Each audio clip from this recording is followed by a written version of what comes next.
Weh, korang tengok tak kes yang perempuan obses dengan lelaki tu? Apa nama dia? Khairul Aming kan?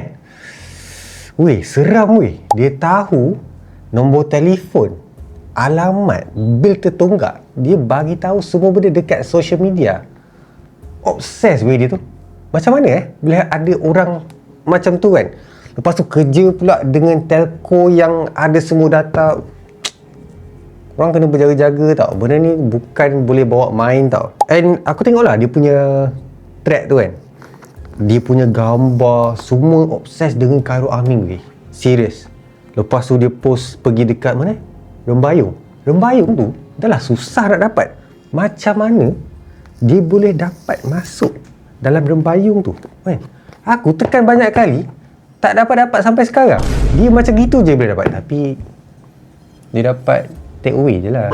Dia bukan dapat masuk makan dekat dalam dine-in pun kan. So korang kalau boleh janganlah, sebab tengok Khairul Aming itu dia dah hantar LOD tau.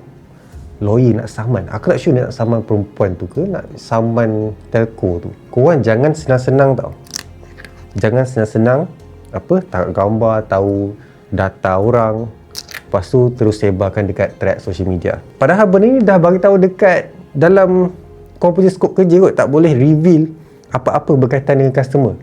So macam mana benda tu boleh terdedah macam tu. Khairul Aming kau nampak marah gila. Dia langsung tak maafkan tu. Seram weh. First time aku tengok Khairul Aming marah.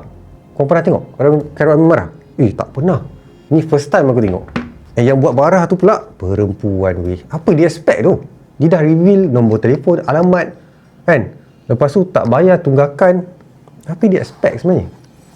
Kau nak tahu juga. Tapi hebatlah cerita ni. Hebat. Sungguh hebat.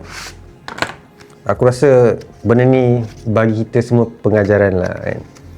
Yang tak semua benda kita boleh kongsi. Sama ada orang lain ataupun kita punya peribadi sendirilah. Aku tengok tu terus rasa macam like serik lah kan. Takut lah juga. Kan benda ni tak sepatutnya berlaku pun.